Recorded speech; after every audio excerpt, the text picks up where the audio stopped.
You left a note on the board. What's going on? A leader dies. Was he a great man? Will he be reborn as a greater man? A lesser one? He's dead. What do you care?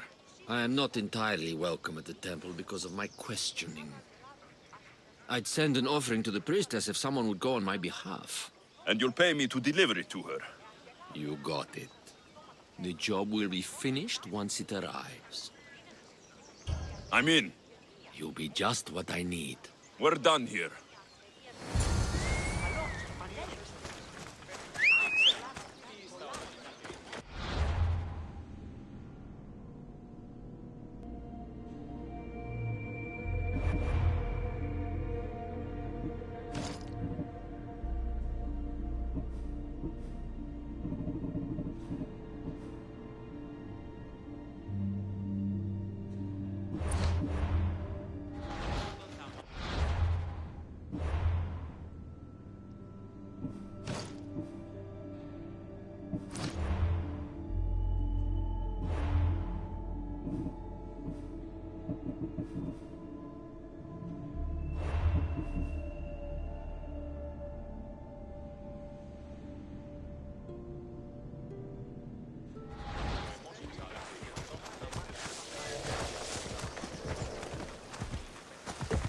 Yeah!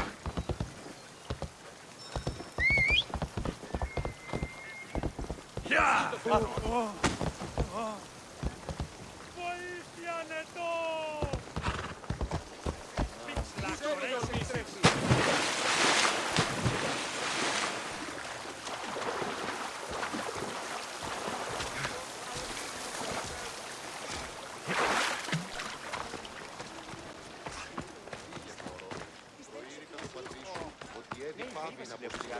They won't ask any questions. Best keep out of sight.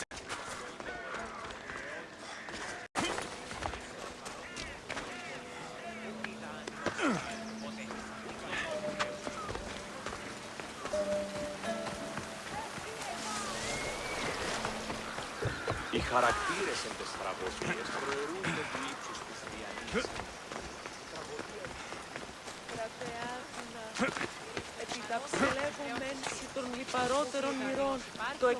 This is for you. Oh, thank you, Misthios. Take this for your trouble.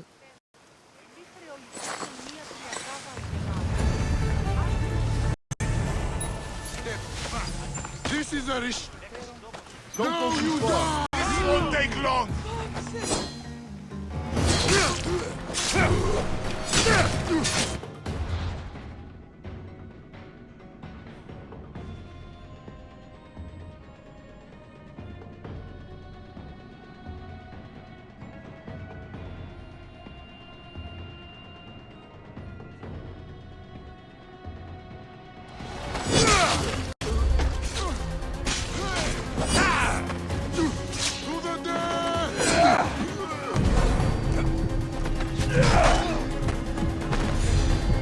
Not good. This is on you.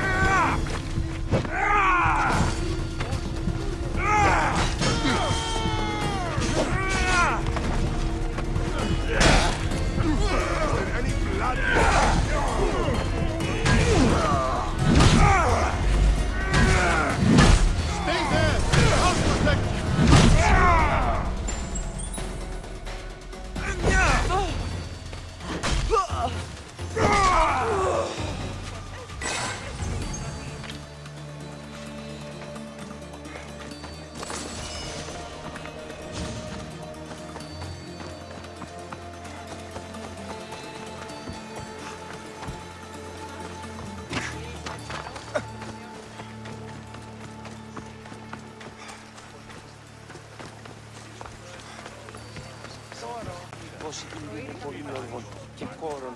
Η Βυγία όλοι συνενόρεας, λακό, ευρυσίτεχνε, πολυλίστη βασίλεια, εολόμορφε και αγιοτάτη. Η ρίστο εν παρόδοτα των χρεών της γύρας.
Αυτό το σχέδιο που εκπίπτοντα εις το πυρ. Φέρει ναρτήματα, υπέρ και γεννηθήτω. Ώστε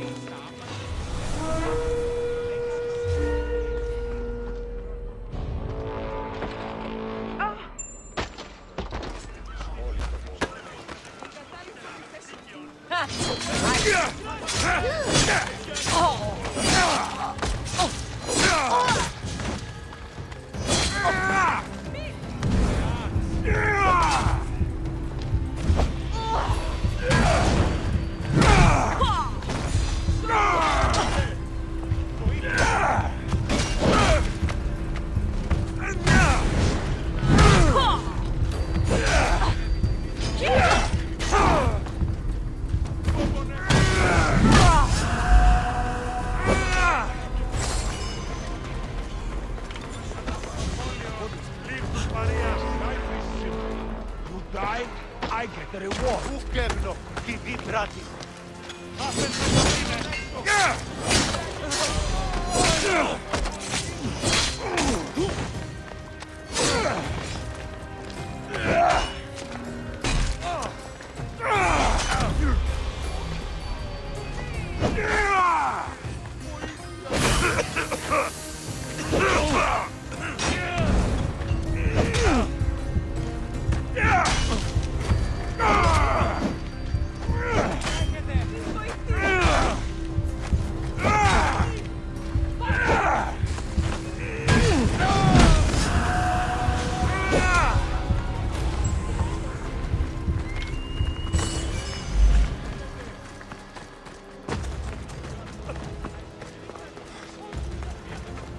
Have the finest quality merchandise.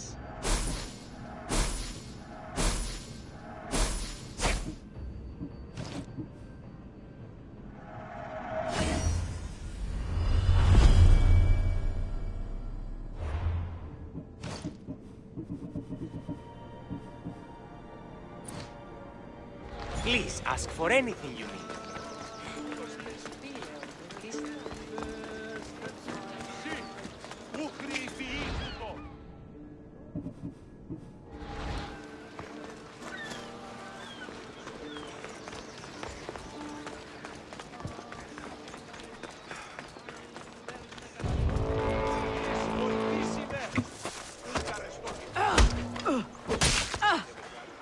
Don't do anything, you might just a little bit.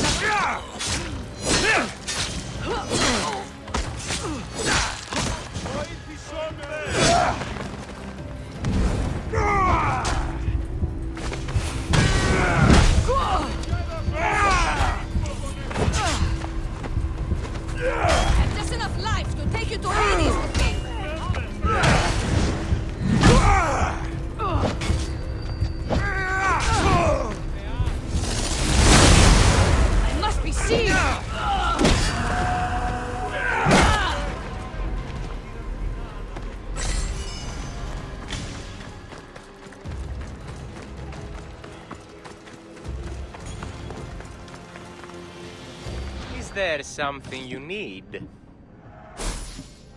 Thanks for stopping by.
My friend, I see you followed your nose to this lovely perfumery, perfume yard, perfactory? Yes, let's go with perfactory. A word of advice from a former perfume peddler. Never start your sales pitch with, "You smell like you could use some perfume." It has a surprisingly low success rate. This sensuous little island is where perfume was produced. Your nostrils are in for a treat, unless you're allergic, in which case I could sell you a wonderful remedy for a very reasonable price. No? Okay then. I'll check in on you at the end of your visit. See you soon, my friend.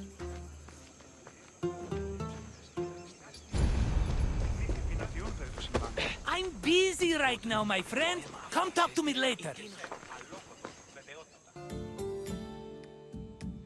Perfume-making techniques were invented and perfected in Mesopotamia and Egypt, beginning in the 4th millennium BCE. By the time of the Mycenaean era, perfume played an important role in the Greek economy. Mostly reserved for kings, priests, and aristocrats in the beginning, it later became more widely available during the classical and Hellenistic periods. Greeks used perfume for more than just personal cosmetics. It also had sacred uses. For example, cults would sometimes anoint their god's statue with perfume, and it was also used during rituals like weddings and funerals.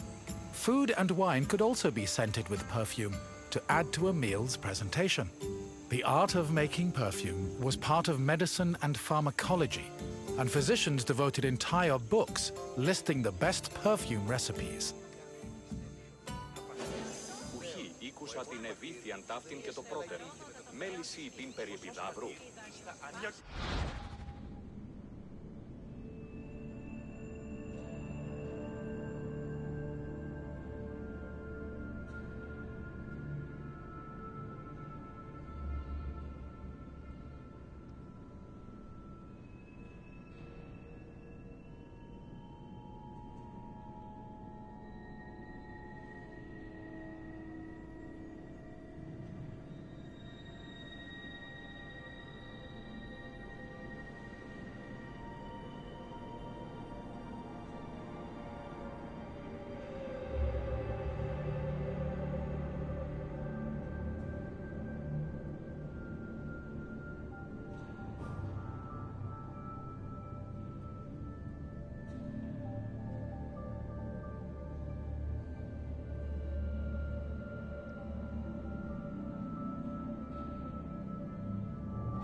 Perfume is made up of two main components: a greasy substance, called an excipient, like vegetable oil or animal fat, and an odorous substance, such as flowers and plants.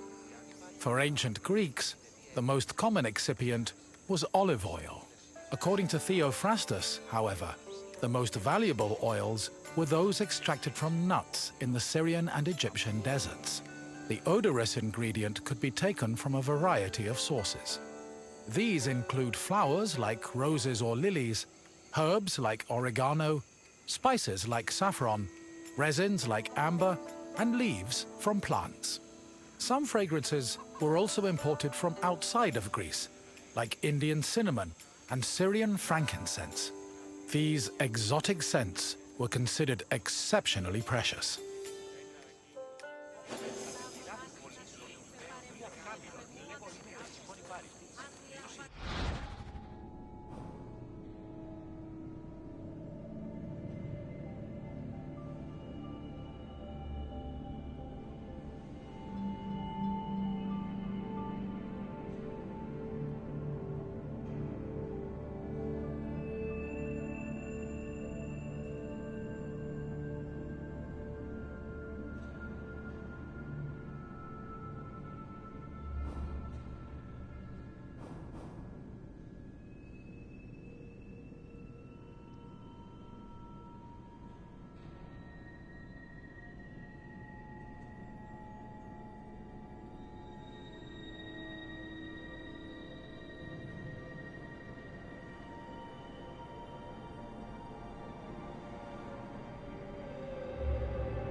Mixing scent into the fatty excipient was called enfleurage, of which there were two methods.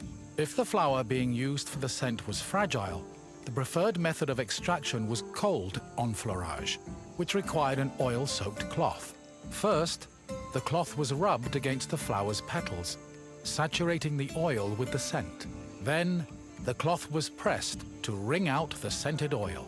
Hot enfleurage involved heating the excipient before mixing in the scented substance.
Η εμία αδελφή ήλθε ή καζόψε, μεταστήταν πάνε οι ματώρες. The hot enfleurage process consisted of heating and distillation. After the scented ingredients were dipped into heated oil, the mixture was then filtered before being pressed and decanted. Once the mixture was complete, spices, coloring agents and fixatives were added, along with preservatives to prevent the perfume from spoiling. Finally, the liquid was hermetically sealed in bottles, ready to be shipped to market.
Perfume was usually bottled in ceramic or glass flasks, but more luxurious fragrances were contained in ornamented and painted flasks. Lekythoi and alabastra were elegant bottles designed for women, while arabaloi were used by athletes. It was common for the bottle's craftsmen to brand them to prevent frauds and knockoffs. Perfume shops were usually located in city centers, befitting of their importance. In addition to selling perfume, they were also sometimes used as meeting places. For example, the perfume shops near Athens's Agora were frequented every morning by the city's youth. Τι τούτο είναι?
The main purpose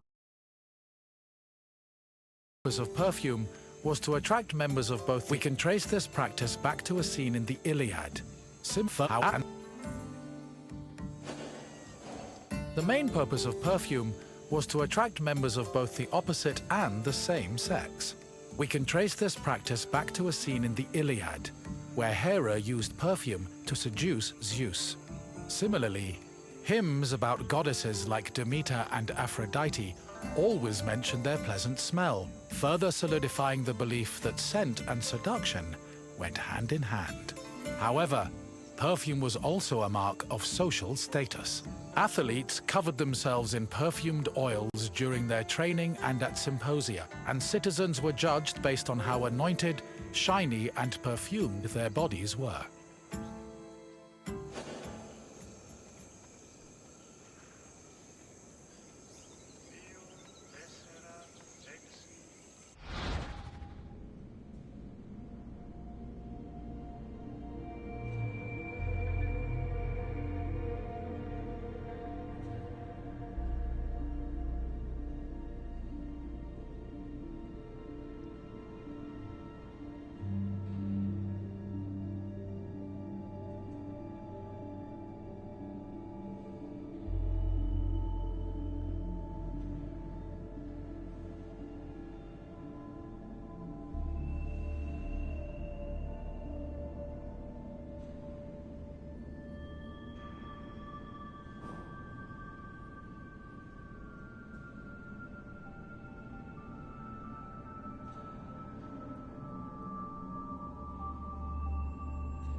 Hello again, my friend.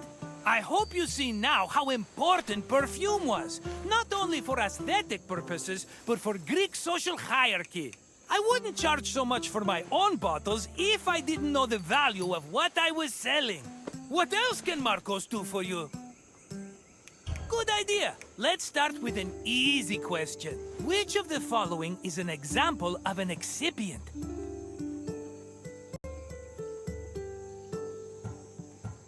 I'm afraid water works better as a drink than as an excipient. Keep trying.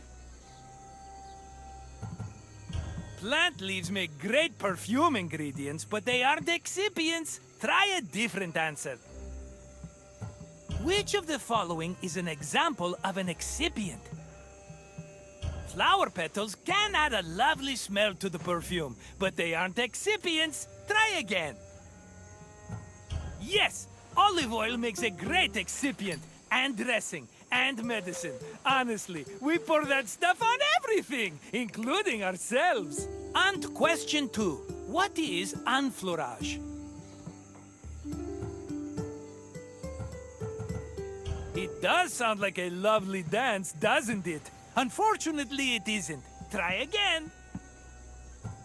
Doesn't sound like any sport I've ever heard of. Keep trying.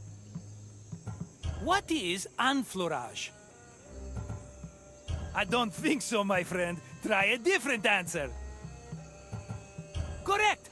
Enfleurage involved mixing the perfume scent into an excipient. We're almost done. Just one more question. In the Iliad, which goddess used perfume to seduce Zeus? A fair guess, but in this case, an incorrect one. Try another answer. In the Iliad, which goddess used perfume to seduce Zeus? That's not the version of the Iliad I heard, but wouldn't that be interesting? I don't think so. As funny as it is to imagine the god of the underworld batting his eyelashes at Zeus. Try again. Yes, Hera poured a saucy scent on herself to get her husband's attention. You did it! You've completed the test. If you say so, but I have a feeling we'll run into each other again soon. Farewell!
φόρου δείτε ή με τα πράτου είναι να πουλήσει.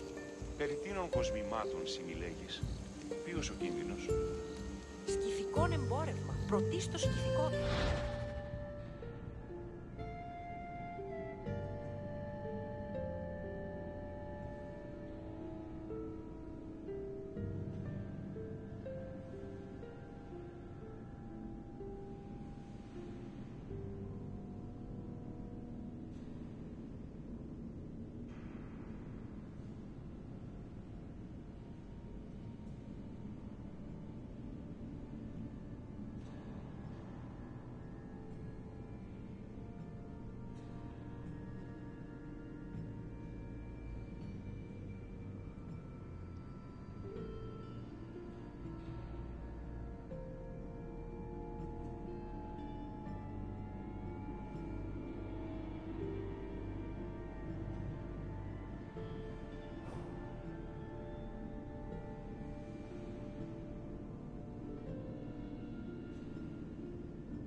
Ήσυχη, αλλά ανήσυχος είμαι.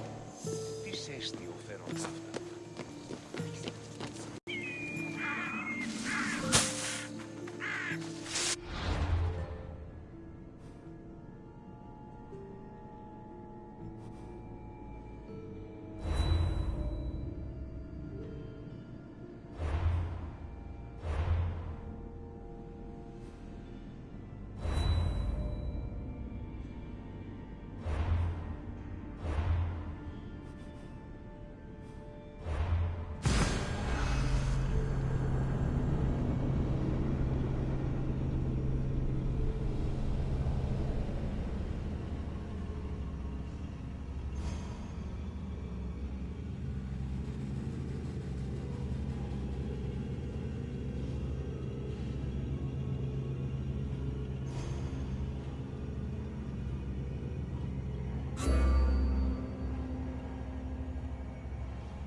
Σύνελθε!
πυρίπολε και τελετάρχα, Θεόν Πάτερ ιδέ και ιέ, σκυπτούχε, κουρ.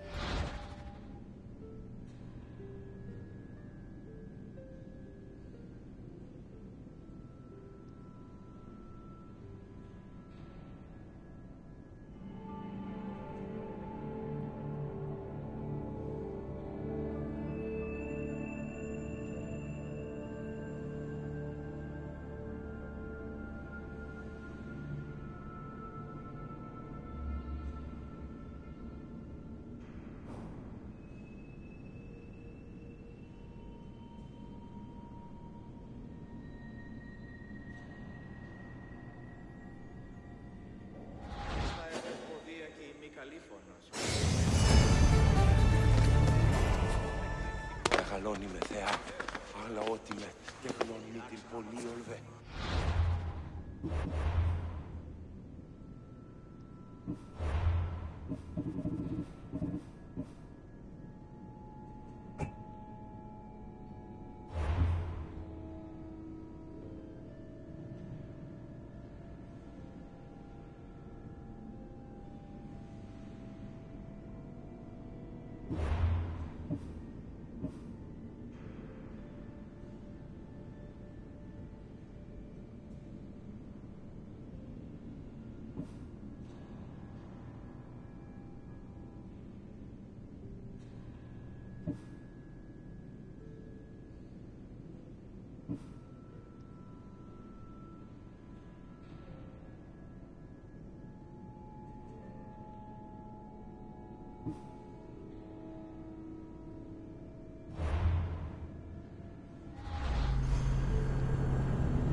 Welcome, visitor, to where Spartan boys become Spartan men. My name is Leonidas. I am a king of Sparta. But do not think me some idle aristocrat softened by luxury. When Spartans go to war, I stand alongside them, shield to shield. And my spear tastes the same blood as those of my men. I can't help but be reminded of the boy I used to be. I wonder what that boy would think if he saw me today. Would he be proud? Intimidated? Or would he pity the tired old man standing in front of him? But such thoughts are meaningless. Let us move on. The Agogi was Sparta's strict education system. The strenuous regimen took in the young boys and then reshaped them until nothing was left but the strength, intelligence, and resolve of a perfect Spartan citizen. I will find you once your visit has ended, and we will talk further. Until then, visitor.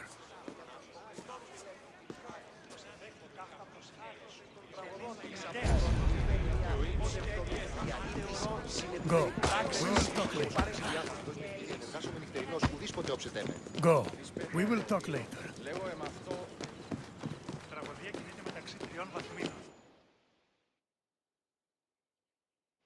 Sparta was a Greek city located in the Peloponnese. It differed from other cities of the time in that it had no walls. Sparta originated as 4 neighboring villages: Patane, Limnes, Mizoa, and Cynosura, all of which shared the same political, military, and religious life. After 2 wars with the Messenians, the city's territory expanded even further. By the 5th century BCE, they allegedly controlled almost half of the Peloponnese. Σοφόκλης, Σοφόκλης. Είναι ο πρεσβύτερος, έφυγε άπαντα αφήνεμη. Ισχυρόδο.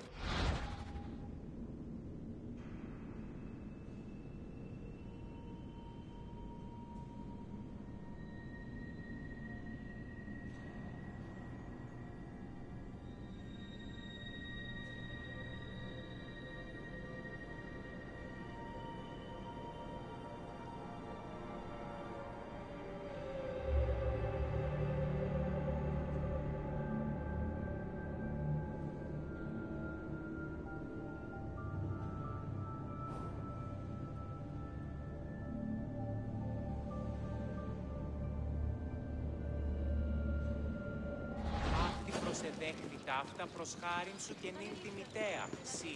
Και ο οίκος πιέσει. Η τραγωδία κινείται μεταξύ 3 βαθμίδων. Και συνεκτιμήστε δεόντως το απροσδόκητο του πελάτου και τα θεμελιώστατα δεδομένα και μετά... Μετά τι παρίστανε το άλγος αυτόν. Ή αλλού ευρίσκεται η γνώση η μήλη.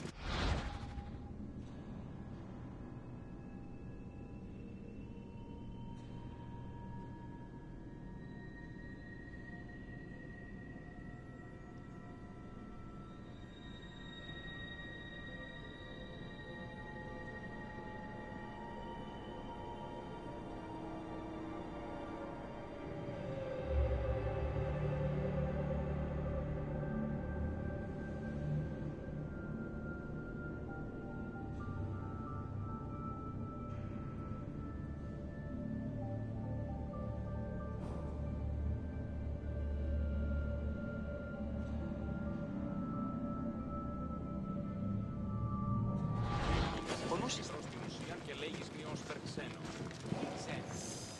Τούτο άδικον εστί.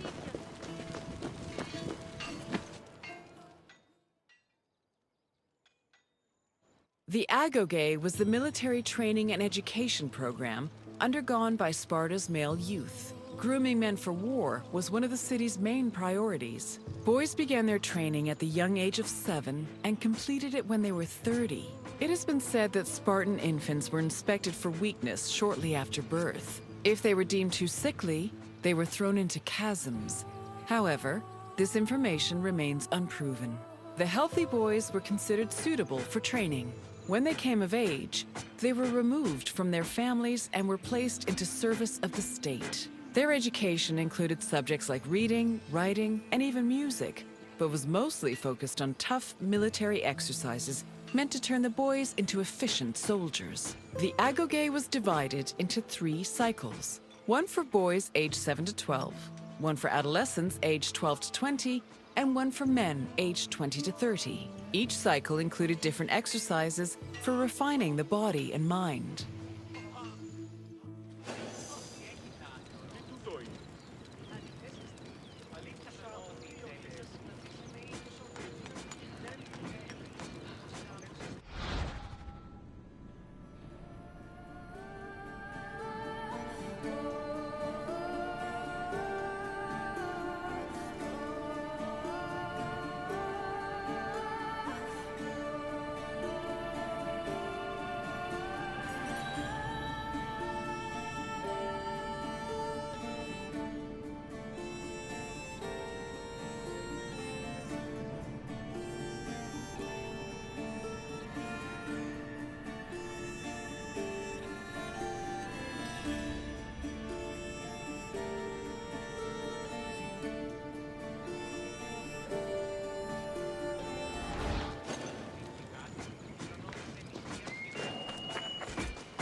Sparta played a large role in defeating the Persians during the Greco-Persian Wars in the 5th century BCE. They held their king Leonidas's glorious death at the Battle of Thermopylae in particularly high esteem. Because Leonidas was killed in battle, Sparta believed he died a good death and showed incredible bravery, qualities to be held as a model for all Spartans. This idealized bravery was embedded in the city's collective memory and was the main quality people strove for in the Agoge.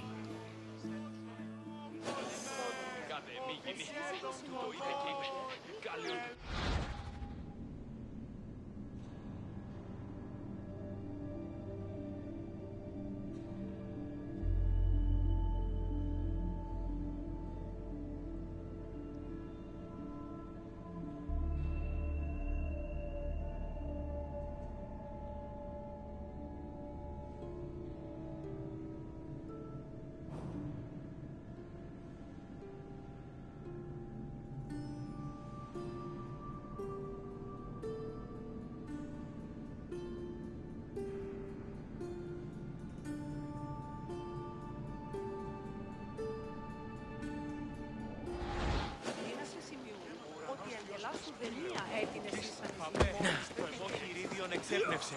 Τεθλιμμένο στα μάλα είναι. Ακαταπαύστησε και ανίκανος. Διαστάδιο, εσύ προπονείσαι.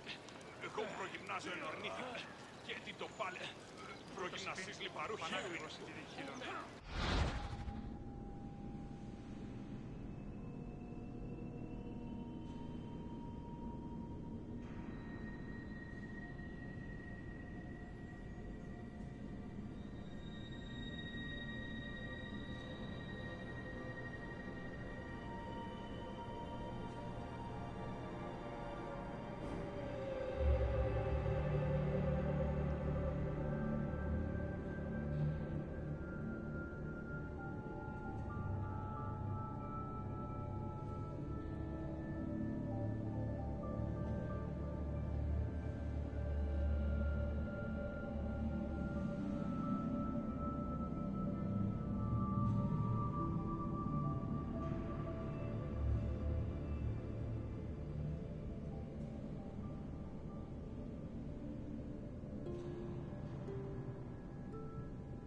The first cycle of the Agoge focused on boys aged 7 to 12. Each of the boys had shaved heads and wore light clothing. They walked everywhere barefoot, swam the Odyssey River all year long, slept on reeds, and participated in cult rituals for Artemis or Thea. The boys were grouped into herds, or agoli, and were supervised by older adolescents. Once they reached the age of 12, they entered the second cycle of the Agoge, which aimed to integrate them into the society of citizen soldiers.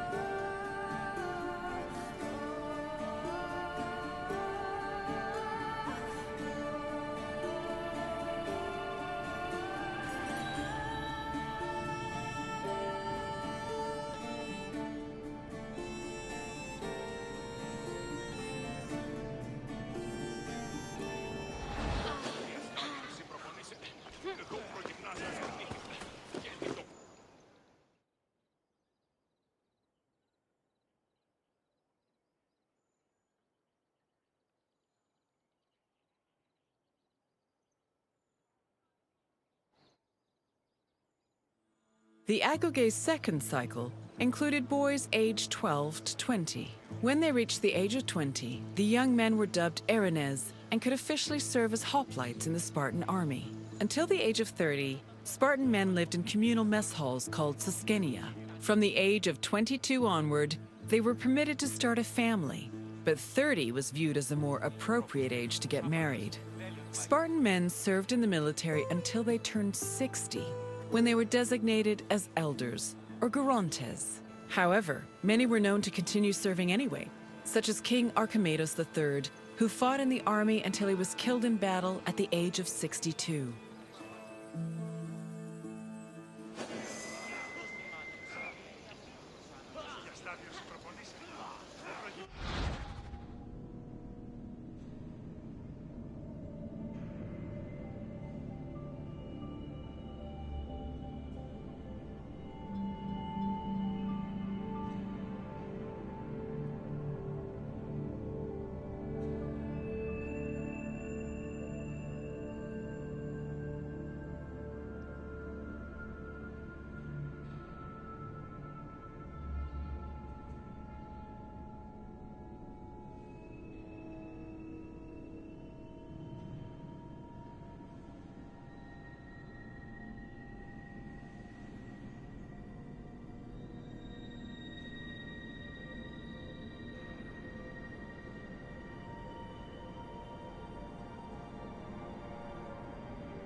All adult male Spartans participated in communal meals called syssitia.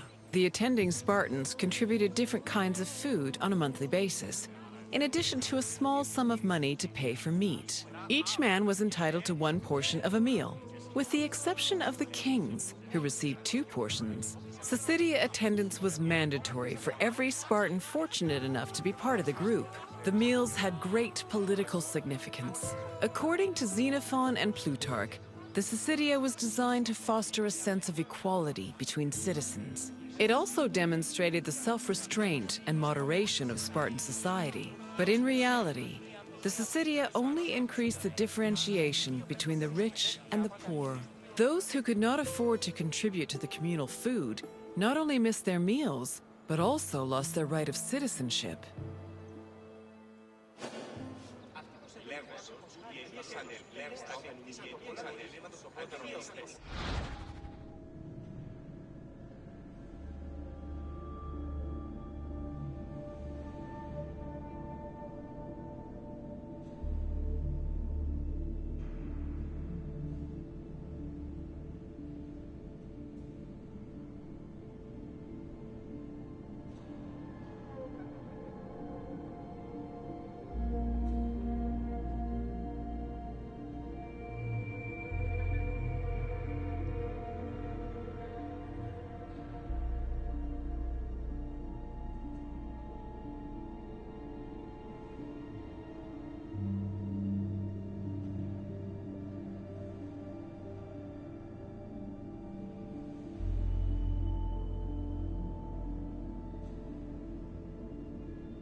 Τι χρεοδοτεί? Εγώ.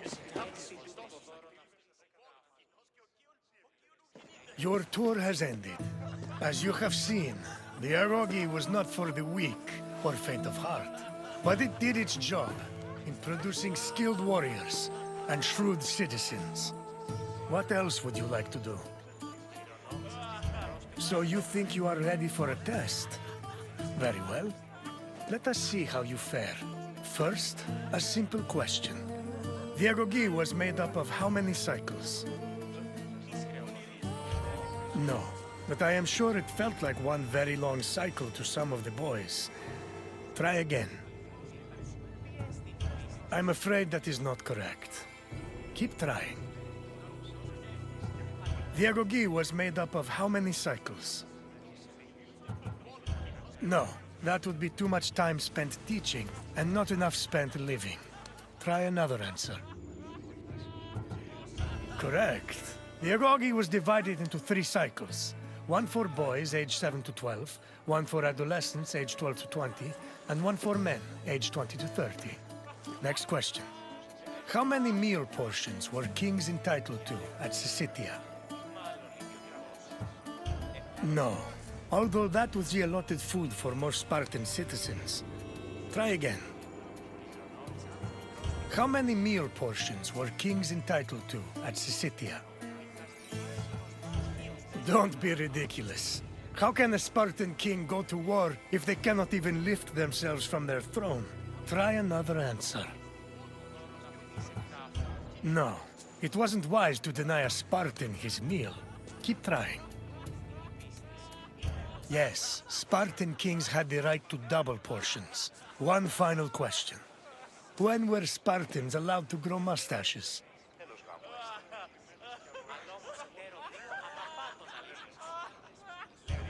I'm afraid not.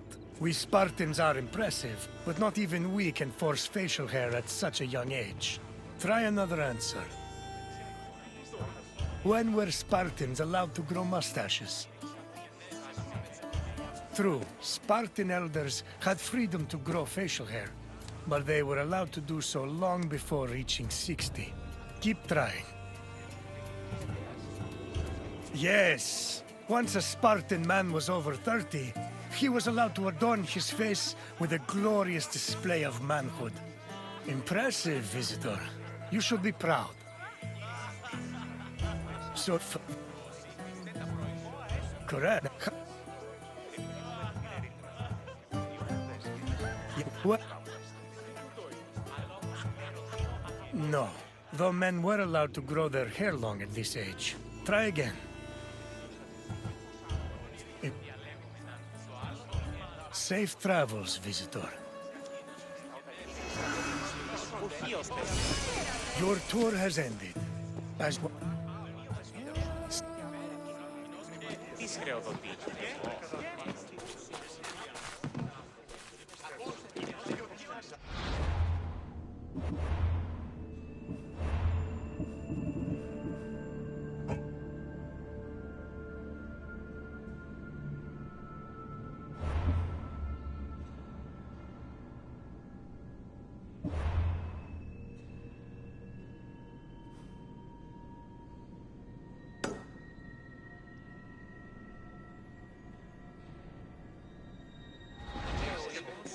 Στην πίστη είναι το σου το προσδετή. Ήκου εσάν ότι η θυγάτρη μου εξοικονόμησε νηπία.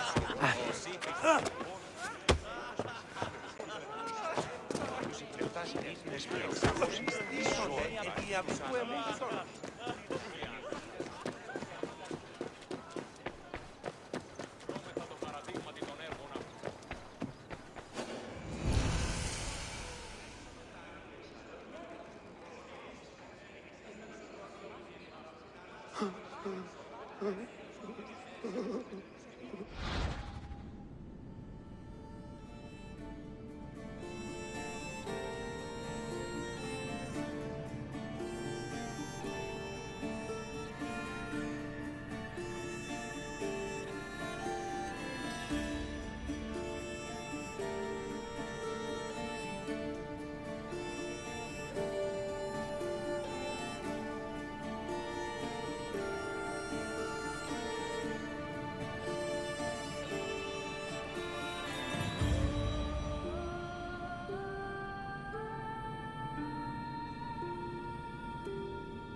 εξήγηση των πωλήσεων ζητήματα κοινώς και αναπόδραστες εκβάσεις έκλεινες λιπτέ ετιθέμενοι.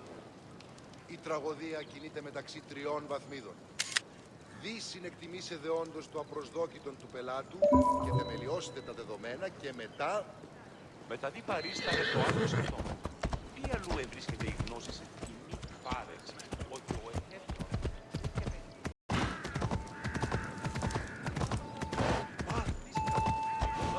γυρίζουμε παρόσοντα.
Συνεκτιμήσετε όντως το απροσδόκητον του πελάτου και θεμελιώστε τα δεδομένα και μετά... Μεταδεί παρίστανε το άλγος αυτόν. Τι αλλού ευρίσκεται η γνώση σε κοινή πάρεξη ότι ο εχέφρον έπιαπε ενεργεία του λαγμού και ο δημός.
Πώς πέσανε ο επίπληση.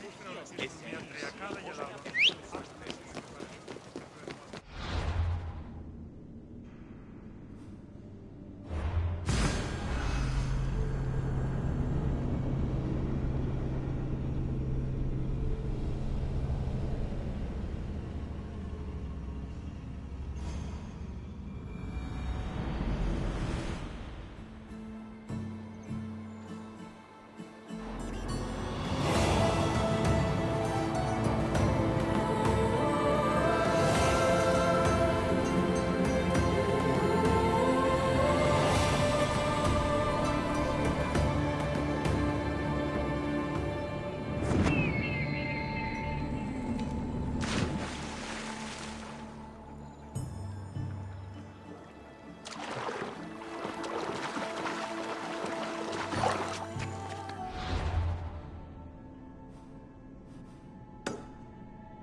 κανένα, ότι λείψονται αντιμυστήρια.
Welcome, traveler, to the site of the legendary Battle of Marathon.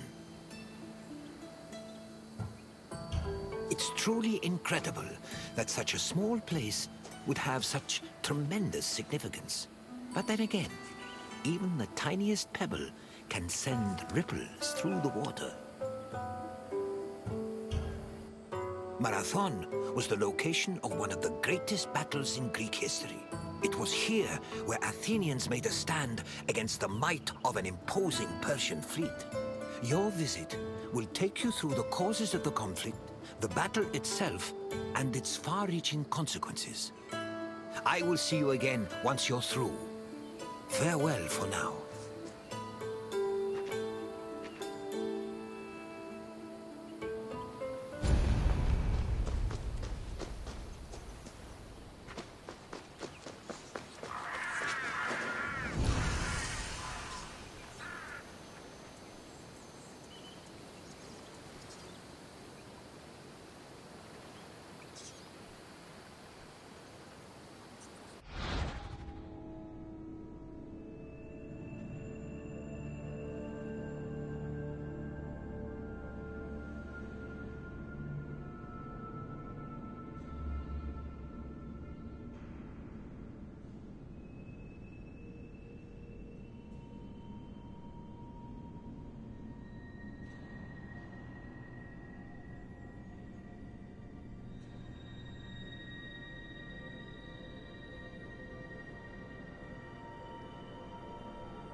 In 490 BCE, 600 Persian triremes landed on a beach 35 kilometers north of Athens.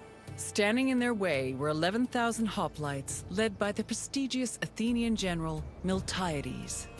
The Persian forces outnumbered the Greeks approximately 5-1, and yet the smaller force managed to push back their would-be conquerors. The Battle of Marathon was a major turning point in the Greco-Persian Wars, and the Athenians' victory would be celebrated for many years. The modern-day distance-running event is named a marathon in memory of a soldier from the battle who ran back to Athens to announce their victory, though whether this is real or legend is uncertain.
The Persians wanted to invade Greece in part due to its rich silver mines.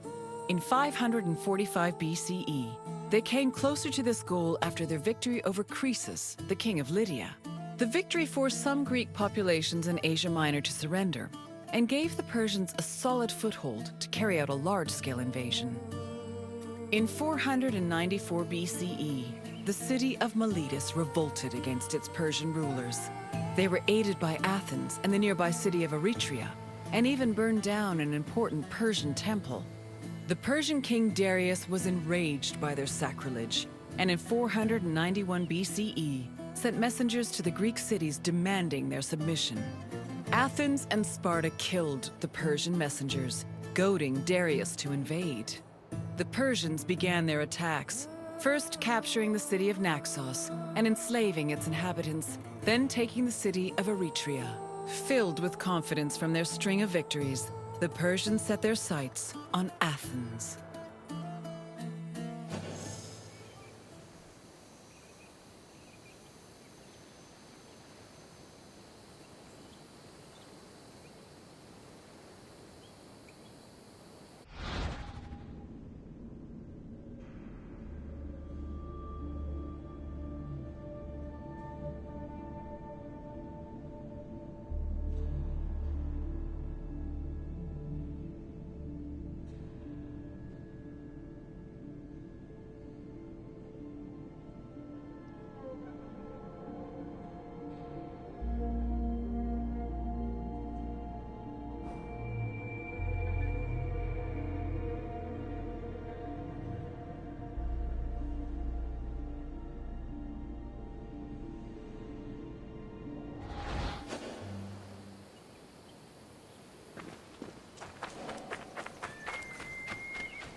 The Greeks were surprised by the ferocity of the Persian attacks. Seeking aid against the upcoming invasion, Athens was forced to appeal to other cities for help. In a surprising move, they asked for aid from Sparta, known for having the strongest army in Greece. The Spartans agreed to the request, but they were unable to send reinforcements in time due to the religious feast of Apollo Karneos, which forbade them from leaving their city until the next full moon. The only extra help Athens managed to acquire was from the small Boeotian city of Plataea, which sent an additional 1,000 hoplites.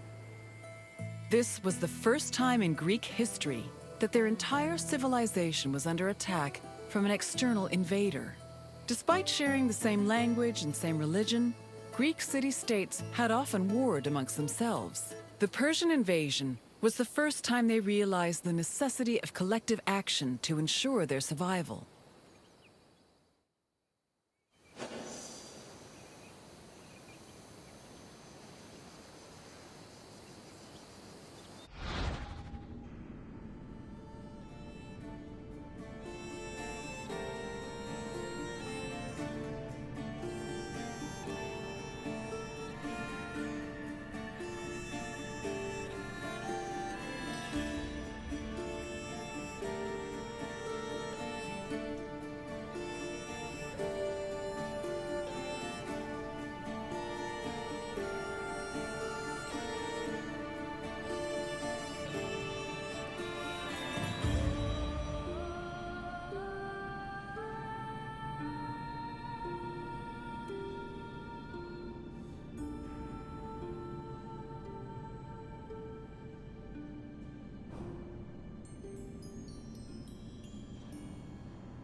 The Persian fleet originally planned to land at the port of Phaleron. However, the exiled Athenian tyrant Hippias, who sided with the Persians, advised them to land at Marathon instead, where it would be easier to deploy cavalry. The Athenians were unaware of the Persian battle plans and left Marathon undefended. This allowed the Persians to quietly set up camp on the beach, while Athens scrambled to mount a defense.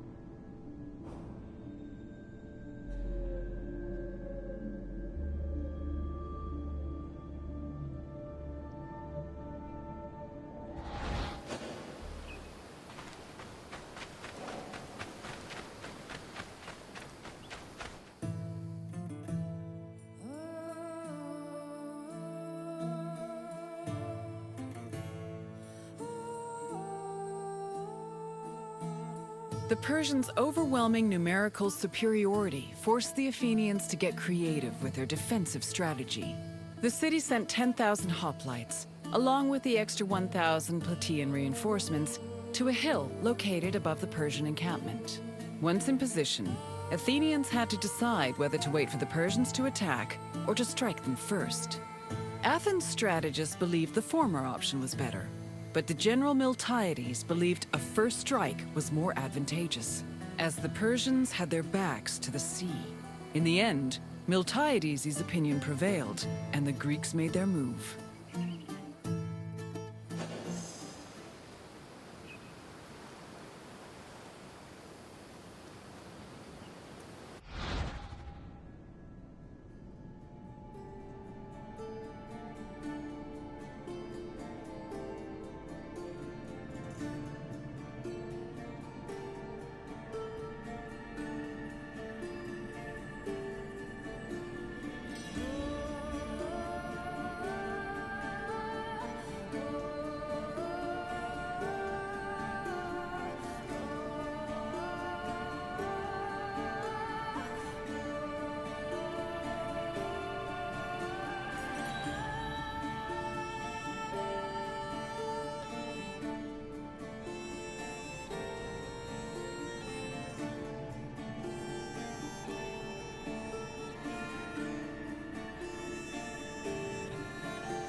According to Herodotus, the Greek forces charged at the Persians without archers or cavalry. The Persians were unprepared for what they saw as an act of madness. While they were able to hold the Greeks back at first, they were eventually pushed back to their ships and forced to retreat. The Persians suffered heavy losses during the battle, with approximately 6,400 casualties. The Athenians, on the other hand, only lost 192 soldiers.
The victory at Marathon was considered miraculous.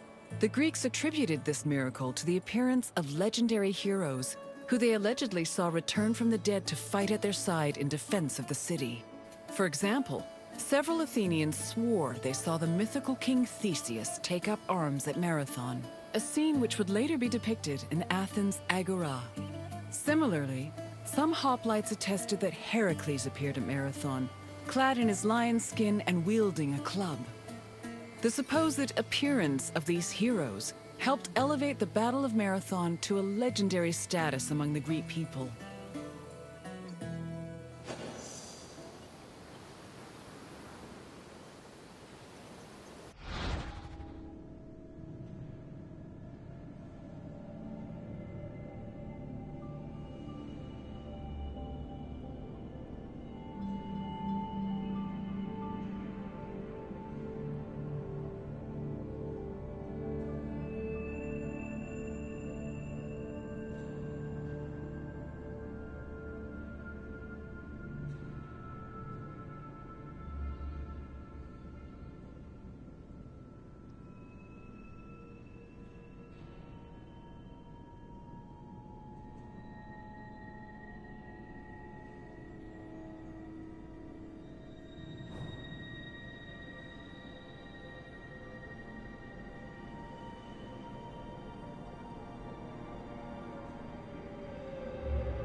After the Persians fled Marathon, they tried to invade Athens by way of the Bay of Phaleron.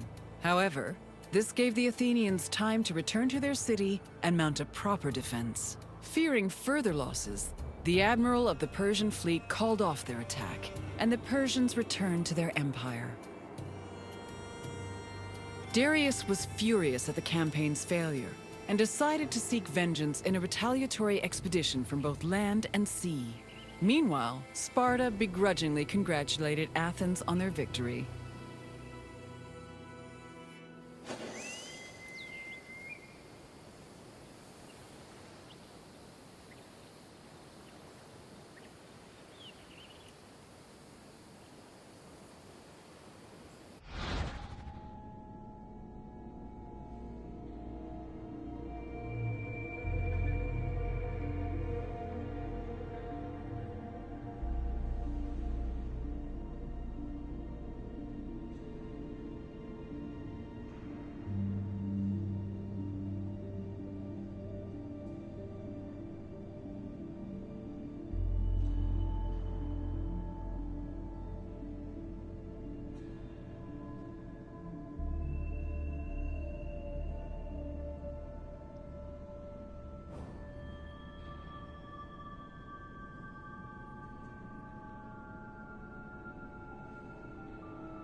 The victory at Marathon marked the beginning of a new era for Athens. According to Herodotus, Athens' success at pushing back the Persians ranked them first in the ongoing competition between the Greek city-states. The Athenians immortalized their prestige by erecting monuments in both their own city and in Delphi. The Battle of Marathon was also perceived as a blow against tyranny. Tyranny went from being perceived as a simple flaw in authoritarian excess to major treason against the homeland, a sin that rulers would take great pains to avoid being accused of. This helped consolidate the institution of democracy for the next 2 centuries.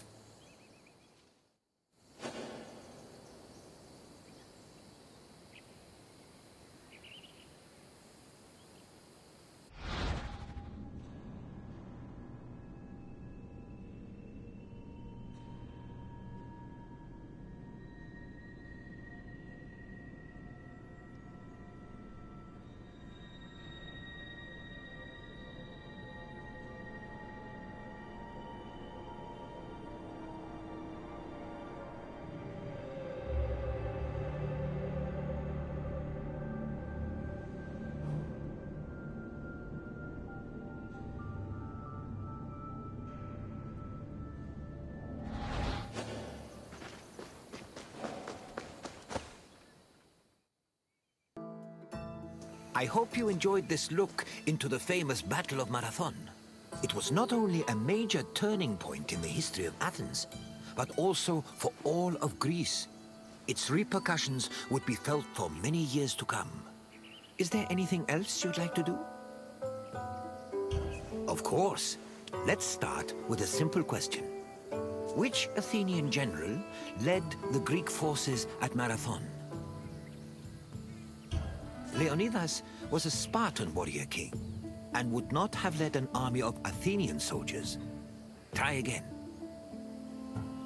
Which Athenian general led the Greek forces at Marathon? Alcibiades was Athenian, yes, but he was born a few decades too late to fight in the battle. Keep trying. Brasidas was a Spartan general, and while Athens asked Sparta for aid, they were unable to send reinforcements in time for the battle. But please, try another answer. Correct. Miltiades led the forces at Marathon, and it was his strategy that helped the Greeks push the Persians back. Time for another question. Which Greek city revolted against the Persians in 494 BCE?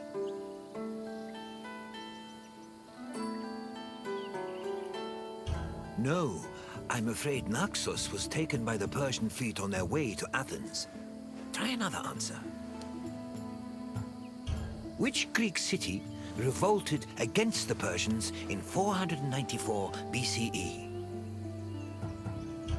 Persepolis was actually the ceremonial capital of the Persian Empire, so I doubt it had much reason to revolt. Keep trying, though. Marathon was the site of the battle between the Greeks and the Persians, but it did not revolt. Try again. Correct. Miletus revolted against Persian rule, with support from both Athens and Eretria. One more question. Which other Greek city aided Athens at Marathon? Unfortunately, Eretria was taken by the Persians, and thus unable to help. Keep trying. Which other Greek city aided Athens at Marathon? Sparta did accept Athens' plea for aid, but they were unable to send help due to the religious feast of Apollo Karnios. Try another answer. I'm afraid Naxos was pillaged by the Persians on their way to attack Athens. Try again. Yes, Plataea sent 1,000 Obides to aid the Athenian forces. Well done, traveler. You have learned much. Farewell, traveler. I hope to see you again soon.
Welcome, visitor, to Thermopylae.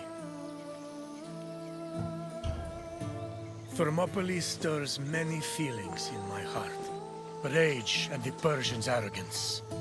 Regret that I could not do more. But mostly, I feel proud. Proud of my city, and of my men, who fought to protect the very soul of the Spartan people. For those few fateful days, they were my brothers. I miss them all.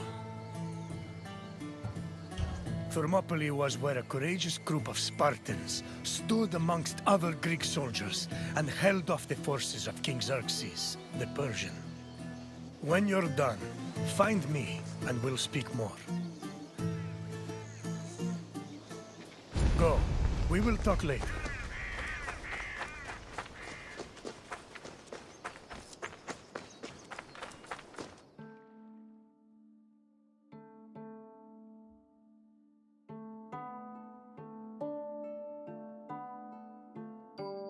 The Persian king Darius's cries of rage echoed for years after his humiliating defeat at Marathon. Even after Darius's death, his son Xerxes continued to seek vengeance against the Greeks. According to Aeschylus, Asia was emptied of all its men. Greek spies brought the news of Xerxes' imminent invasion back to their homeland. Afterwards, many discussions were had on the best place to mount a defense. In the end, the Greeks decided on Thermopylae. The area featured a narrow pass that could act as a bottleneck for the Persian army, negating their numerical superiority. It also offered naval advantages, offering the Greek fleets opportunities for flanking. 5,000 Peloponnesian Greeks set up at a fort near the entrance of the narrow passage, otherwise known as the Hot Gates. Leading them was Leonidas, a Spartan king who prided himself on supposedly being a direct descendant of Heracles. Leonidas was accompanied by several elite soldiers who together made up the famous 300 Spartans.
Even a Greeks in the age of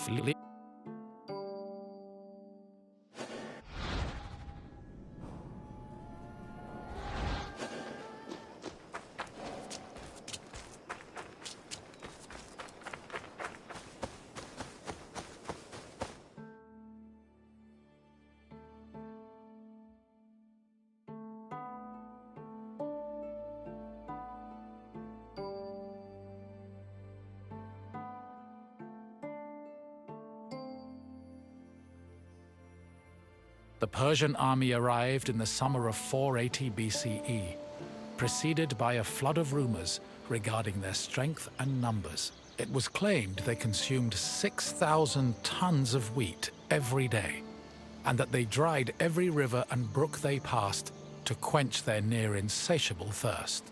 During their march to Thermopylae, the Persians faced no opposition, and in fact, increased their numbers further by recruiting more soldiers from other Greek cities and places like Thrace.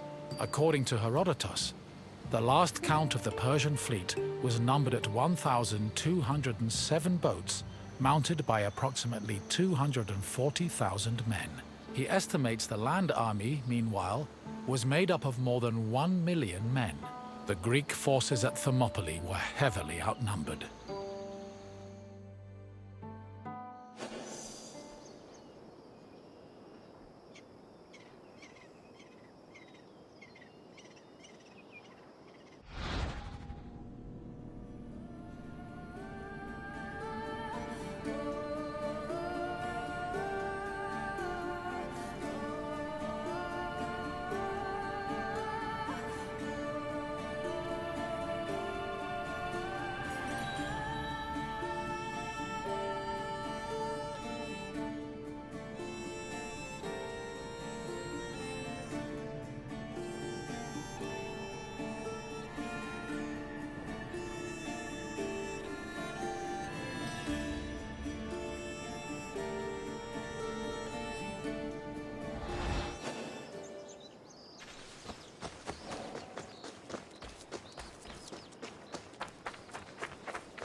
Xerxes believed that at the sight of his massive army, the Greeks at Thermopylae would flee in terror. Instead, they deliberated. The majority of the Peloponnesians wanted to engage the Persians on the Isthmus of Corinth. Leonidas, meanwhile, believed it was wiser to stay put in Thermopylae. While the Greek forces debated, a Persian horseman was sent to spy on the enemy. He returned to Xerxes with surprising news. Not only were the Greeks not fleeing, but the Spartans guarding the fort were exercising and combing their hair. A far cry from the fearful soldiers Xerxes expected. To increase the pressure on the Greeks, Xerxes waited 4 more days, then attacked on the 5th. The Persians faced heavy resistance and suffered many losses, and Herodotus says Xerxes leaped 3 times from his chair, seized with fear for his army. The following day proved to be just as difficult for the Persian forces, and the Greeks continued to stand their ground.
The Persians seemed poised to be held at Thermopylae indefinitely, until an inhabitant from the region came forward with information. He told the Persians of another route, which could take them around Thermopylae. A Persian contingent was sent to verify the information. While there were Greek soldiers stationed to guard the route, they were forced to flee from the Persians. Thus, on the 3rd day of the battle, the Greeks were surrounded by their enemy.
With the Persians both in front of and behind them, the Greek forces at Thermopylae realized they had two choices: flee to live another day, or stand and fight till their last breath.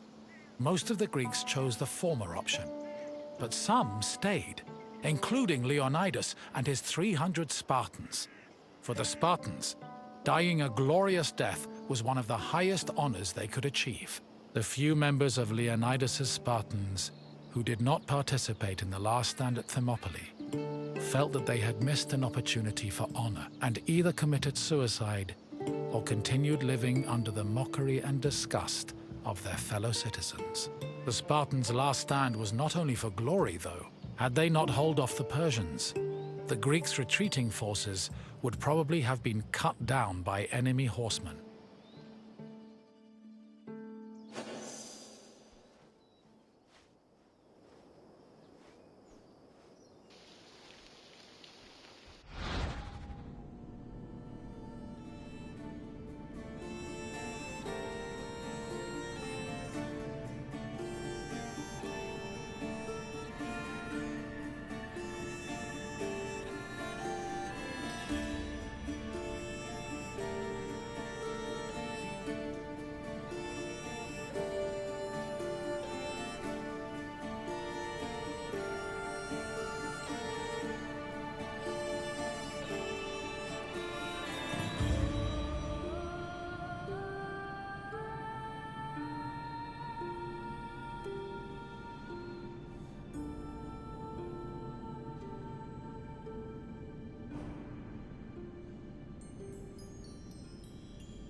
On the morning of the third day, King Xerxes was assured of his victory. However, that victory did not come easy. King Leonidas himself fell in battle, and a furious fight broke out around his body. The Spartans fought to the last man, and when they had all been slain, Leonidas's body was brought before Xerxes. According to Herodotus, Persians usually honored the most courageous warriors, even if they were enemies. However, Xerxes was so consumed by rage at the Spartans' resistance that instead he cut off Leonidas's head and ordered it impaled on a stake. A statue of a lion was later erected on the hill of the Spartans' last stand in honor of Leonidas's bravery.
Though they were victorious, the Battle of Thermopylae shook the morale of the Persian army.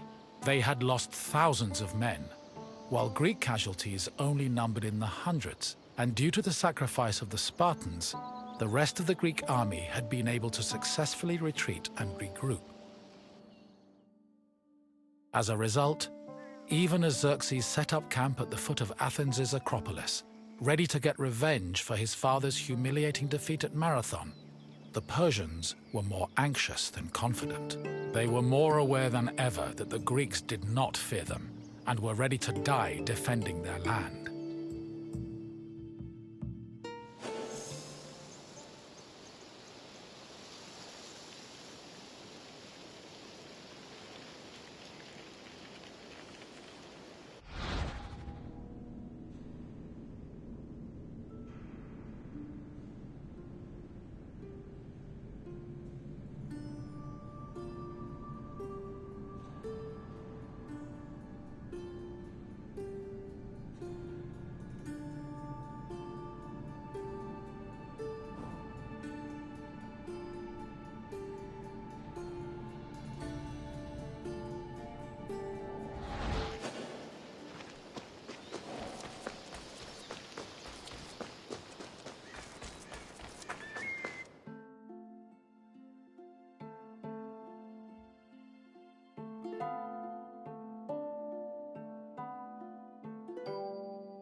In the end, the Battle of Thermopylae was still a loss for the Greeks.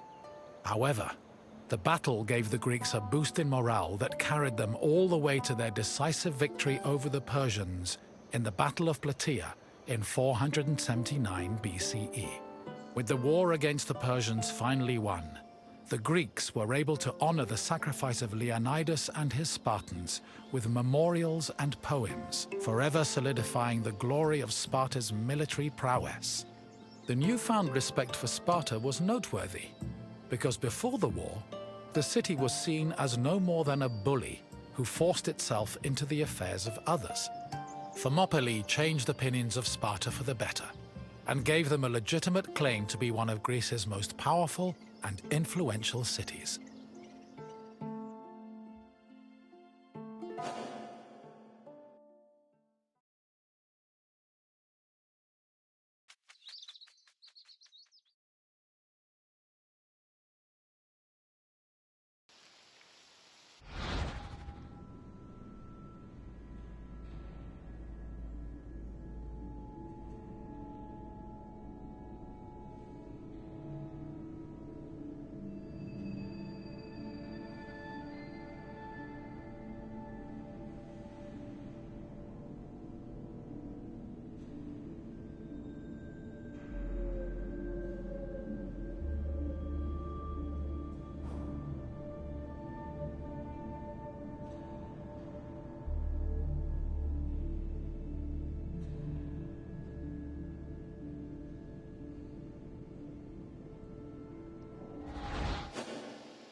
You've finished. I hope you understand the magnitude of the sacrifices made at Thermopylae. Without them, the Greek people would have surely ended as a footnote in Persian history. Is there something else you'd like to do? If you think you're ready, let's begin. First question. Who was Xerxes' father? Kyros ruled many years before Xerxes. Try again. Who was Xerxes' father? Artaxerxes was Xerxes' son. Keep trying. Alcibiades was an Athenian politician. Try a different answer. Yes.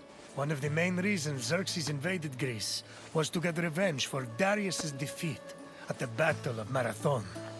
Another question for you. Which battle is seen as the final victory against Xerxes' Persian forces? No, try again. The Battle of Marathon took place long before Xerxes invaded. Try another answer. Which battle is seen as the final victory against Xerxes' Persian forces? The Battle of Salamis ended with an impressive Greek victory, but it did not send the Persians home. Keep trying. Correct. The Battle of Plataea helped put an end to Xerxes' invasion. One last question. How many Spartans fought at the Battle of Thermopylae? No, that would not have been enough. Keep trying. 30 Spartans against an army of Persians makes for an exciting story, but also one that is untrue. Try again. How many Spartans fought at the Battle of Thermopylae? No. If that were true, we would not have lost. Try a different answer.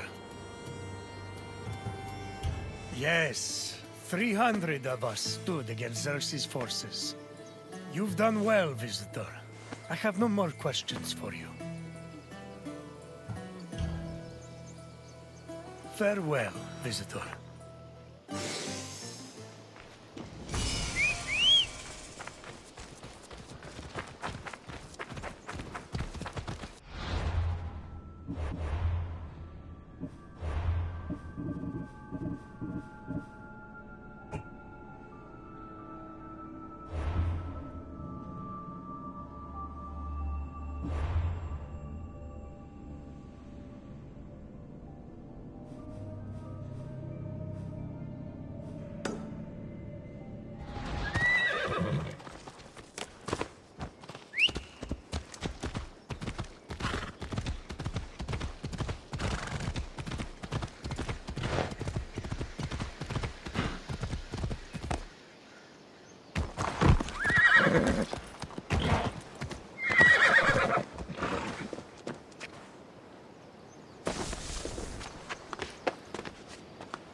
Welcome to Amphipolis, traveler. The Battle of Amphipolis was surely an interesting one. One might even call it anticlimactic. But that does not mean it wasn't important in the greater scheme of the Peloponnesian War. The city of Amphipolis was the site of one of the more unique battles of the Peloponnesian War. Two generals, the Athenian Cleon and the Spartan Brasidas, fought for this land in an effort to control the resources it provided. In the end, though, neither got what they wanted. Look for me when you finish your visit, and we can speak of what you've learned. I will see you again soon, traveler.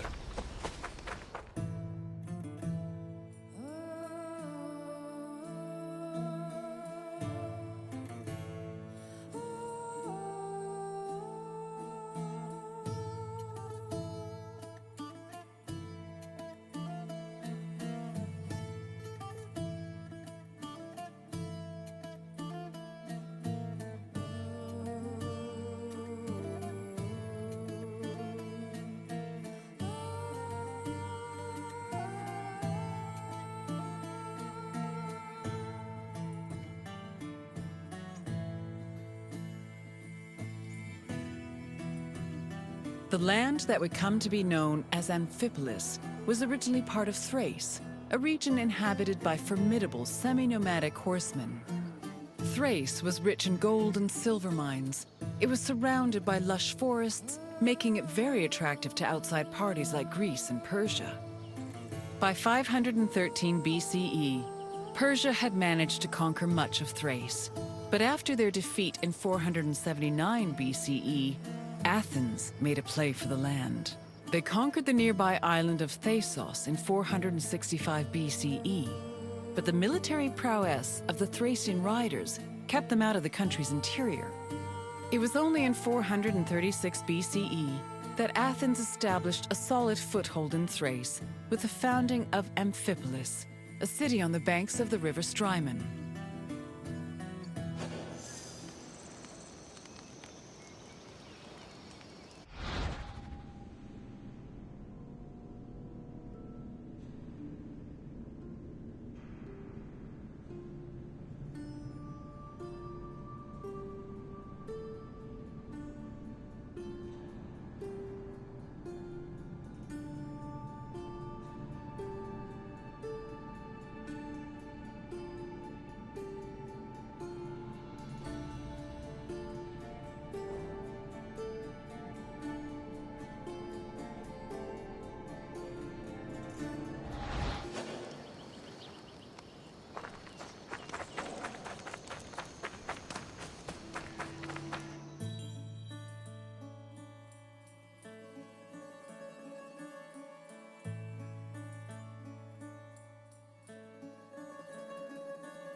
During the Peloponnesian War, the Spartan general Brasidas sought a way to subvert Athenian power across the Greek world.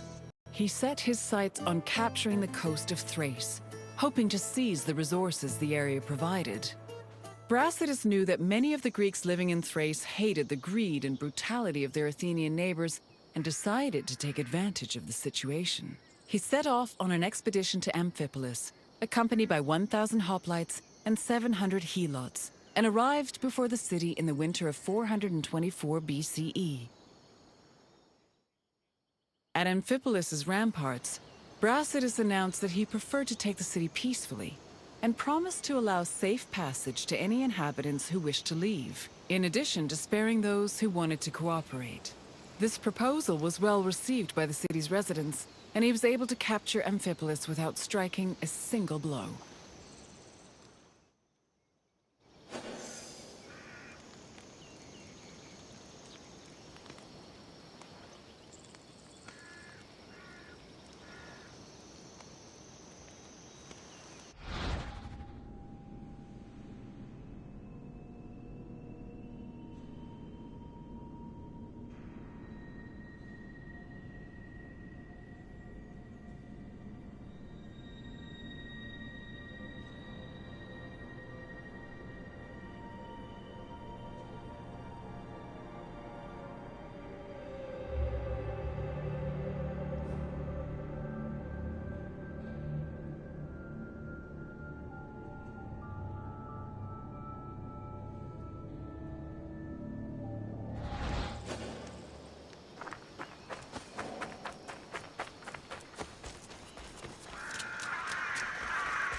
Brasidas' march on Amphipolis blindsided the Athenians. By the time they heard the news and dispatched the general Thucydides to defend Amphipolis, Brasidas had already rallied several nearby cities to help him defend the region from Athens' so-called tyranny. After half a day's journey from Thasos, Thucydides arrived at the port of Aeon, but was unable to retake Amphipolis. Athens held Thucydides responsible for the loss of Amphipolis and forced the general into exile. In spite of Brasidas' achievements, Sparta did not send him reinforcements, which forced the general to negotiate a truce with Athens to hold on to the ground he gained.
The matter of how to deal with Amphipolis divided Athens. The politician Nicias, as well as the city of Sparta, hoped that peace could be negotiated.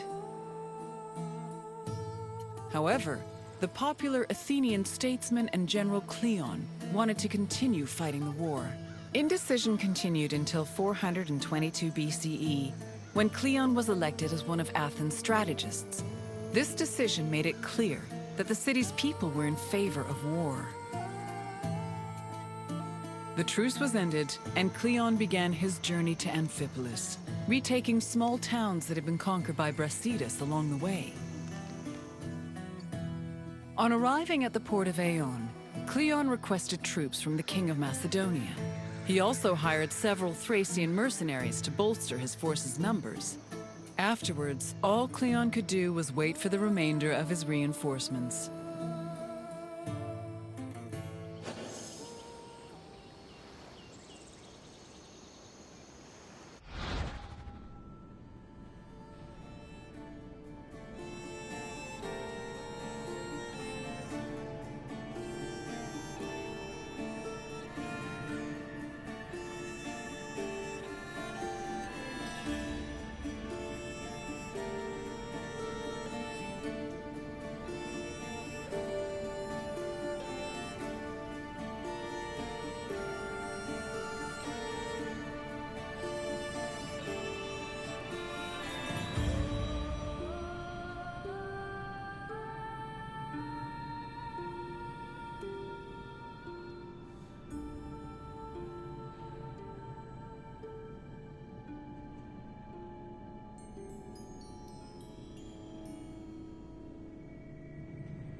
While they waited, the Athenian forces began to resent Cleon's hesitation to attack.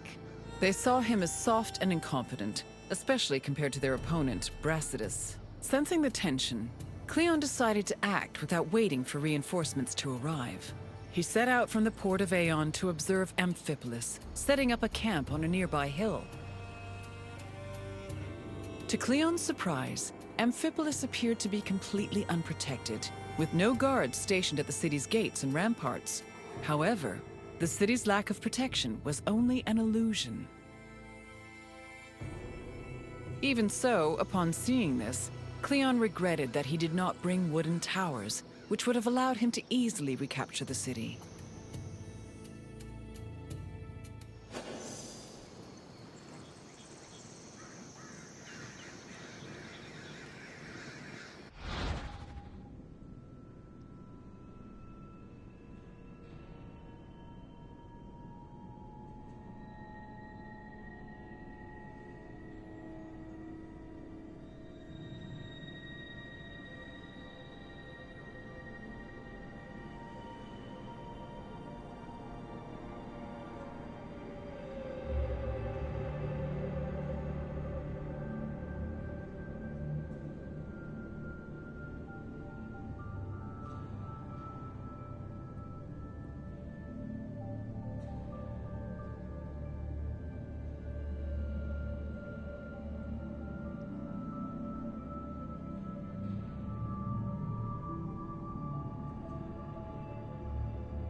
Brasidas positioned his own troops in a nearby wooded area to get a better view of Cleon's army. When the Athenians began moving to set up camp, Brasidas returned to Amphipolis. He believed his army was less well-trained than the Athenians and decided to rely instead on cunning tactics and Cleon's inexperience as a military leader. Brasidas organized a two-prong attack. He would personally lead a small raid, then one of his lieutenants would follow up with a second attack shortly after, disorienting the enemy. He had barely finished formulating his plan when he saw Cleon's army pack up and retreat back towards the coast. The cowardly display made Brasidas realize that perhaps victory would be easier than he thought.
After seeing Brasidas' troops return to Amphipolis, Cleon decided to fall back to the port of Aeon and once again wait for reinforcements. Unfortunately, his exact orders were confusing and contradictory, which left the Athenian forces in disarray.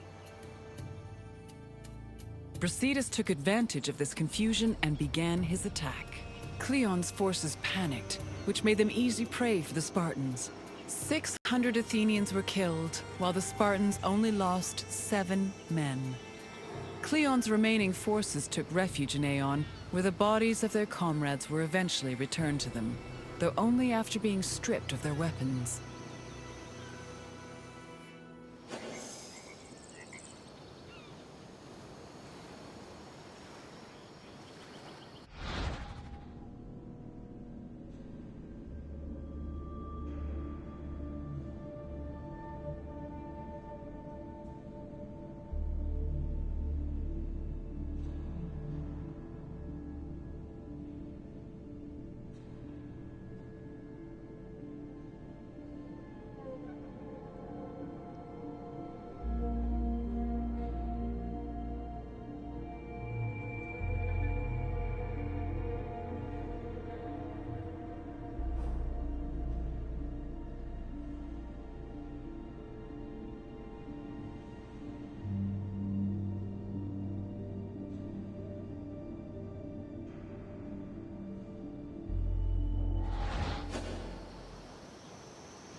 During the pitched battle between the Spartans and the Athenians, both Brasidas and Cleon were killed.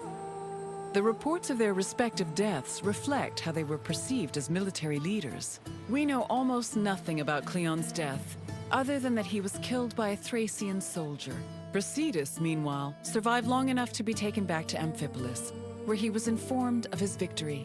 He was buried inside the city, which was considered an honor bestowed only upon heroes, and was celebrated as the true founder of Amphipolis.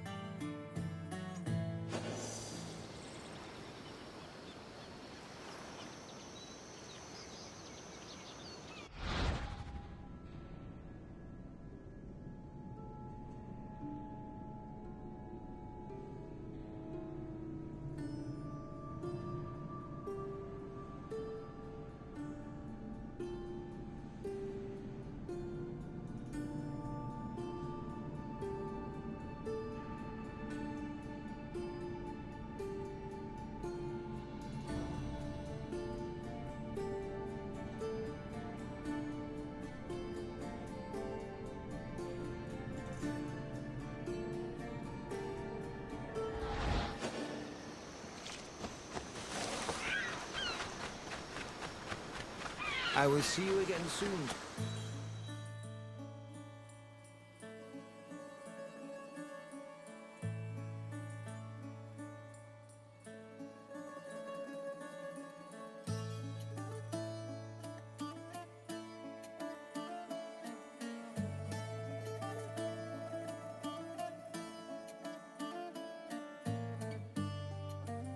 The Battle of Amphipolis temporarily put an end to the hostilities between Athens and Sparta. The Athenian forces returned to Piraeus, while Sparta called back the reinforcements they'd sent for Brasidas. The death of both Brasidas and Cleon encouraged the two cities to push for peace. The negotiations took time, but Sparta and Athens eventually agreed to return to the way things were before the Peloponnesian War. The resulting treaty became popularly known as the Peace of Nicias. Throughout the Greek world, it was mostly agreed that Sparta had lost the war, in spite of Brasidas' heroic efforts. The sentiment was rooted in the fact that Sparta had failed to end Athens' domination over Greece, something they had promised to do at the start of the war.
I see you're done with your tour. The Battle of Amphipolis may have briefly put an end to the Peloponnesian War, but the so-called Peace of Nikias was only temporary. It would not be long before Sparta and Athens came to blows once again. Now, is there something else you'd like to do? Feeling up to a test? Then let us begin. Which Athenian politician wanted to negotiate peace with Sparta?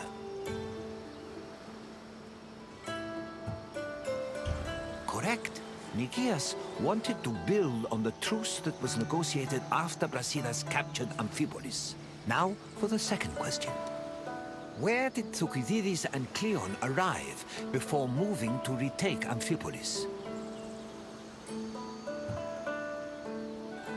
No. Piraeus was closer to Athens. Keep trying. Where did Thucydides and Cleon arrive before moving to retake Amphipolis? Phaleron was one of Athens' ports. Try again. No, Marathon was the site of a famous battle between the Greeks and the Persians. Try another answer. Yes, Ion is where both Thucydides and Cleon's forces arrived before trying to retake the city. I have one last question for you. Amphipolis was located in which region? Amphipolis was not located in Argolis. Try another answer.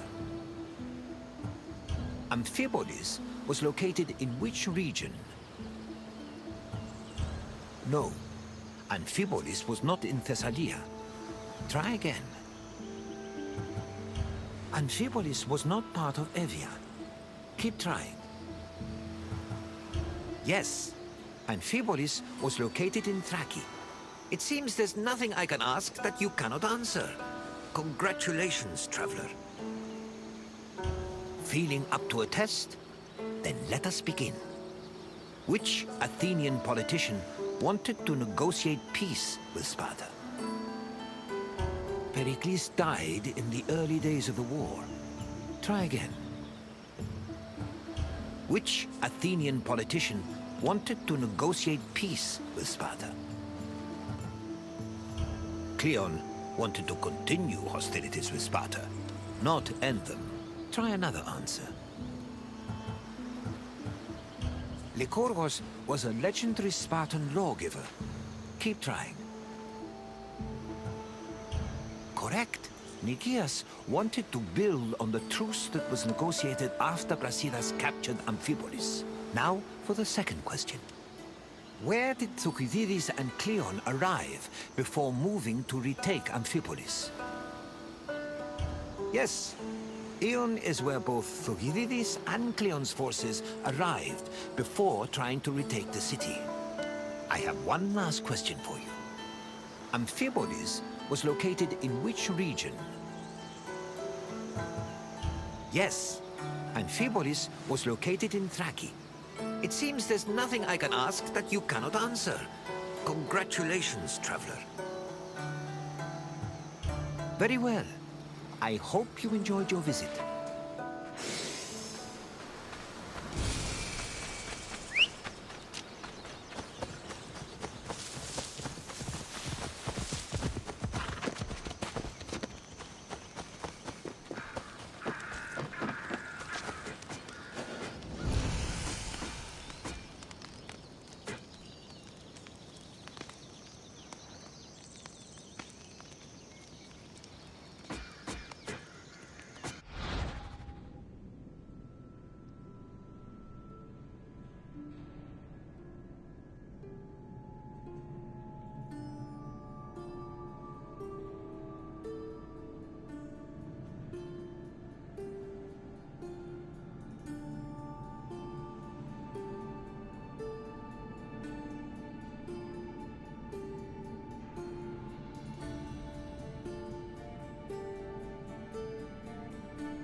Welcome to Pylos, traveler.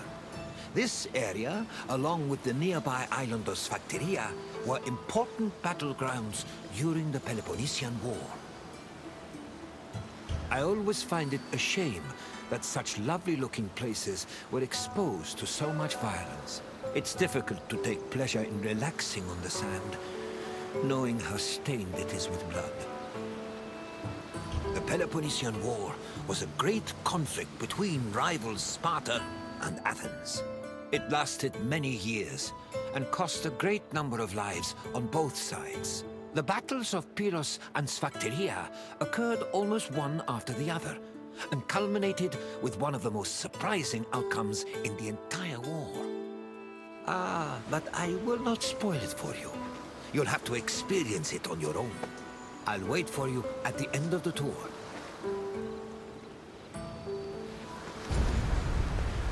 I will see you again soon, traveler.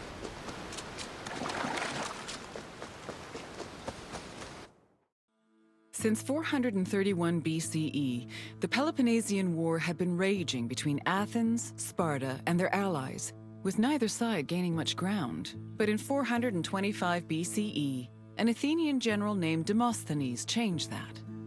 After a storm forced his fleet to stop in Pylos, Demosthenes realized a military presence in the area would give them an advantage against Sparta. Unfortunately, the fleet strategists did not believe him, and left Demosthenes in Pylos with 5 triremes and 1,000 men.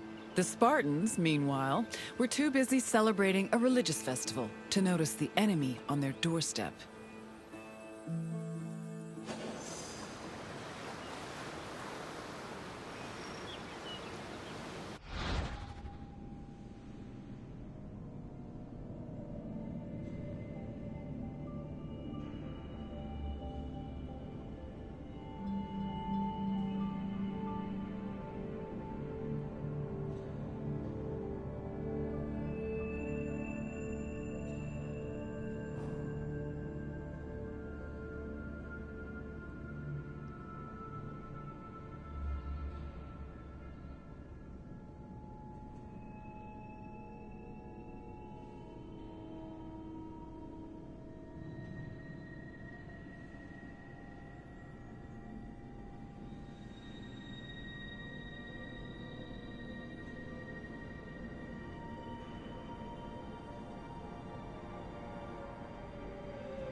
Once Sparta discovered the Athenian presence on Pylos, the Spartan king Agis mustered his troops and fleet. Sparta then descended on Demosthenes' outpost, attacking from both the sea and the mainland. The Athenian general had to mount a hasty defense. He pulled his boats back to the foot of the ramparts and fixed them in place with stakes, providing extra cover. Then, going against all the established rules of battle, he descended with his hoplites to fight on the rocky shore, where he believed the Spartans would disembark. His gamble paid off, and the Spartans did indeed attempt to land at this location, though Demosthenes' forces made them hesitate. One of the Spartan leaders, Brasidas, decided to make the first move by ramming the rocks with his boat, exclaiming, "It's only a few planks." He paid for his actions when his shield slipped into the sea after descending from his boat, leaving him open to many blows. The battle raged on into the night and continued to the next day, remaining locked in a stalemate. However, on the evening of the second day, Athenian reinforcements arrived.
The sudden arrival of the Athenian fleet stacked the odds in Athens' favor.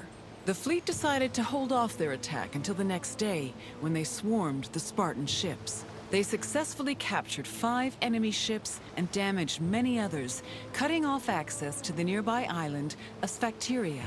Then, to add insult to injury, the Athenians raised a stake hung with weapons they'd captured from the Spartans, including the shield of Brasidas. Meanwhile, the 420 Spartans on Sphacteria were trapped, and Sparta was completely helpless to rescue them.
With 420 of their men trapped on Sphacteria, Sparta needed to reevaluate their position.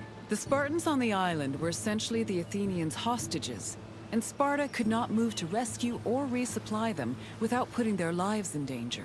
In an effort to save the trapped soldiers, the Spartan leadership negotiated an immediate truce with the Athenian strategists. Sparta agreed to hold back its fleet and halt their attacks on Pylos. And in return, the Athenians permitted them to send supplies to their men. In the meantime, Sparta sent ambassadors to Athens to try and negotiate a better deal. The hasty truce greatly humiliated Sparta, as they were forced to recognize just how helpless their infantry was in the face of an Athenian fleet.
To bargain for the safety of their men, Sparta sent ambassadors to Athens to propose a cessation of hostilities. The ambassadors tried to emphasize that their situation was not a result of strategic incompetence or lack of strength, but rather plain bad luck.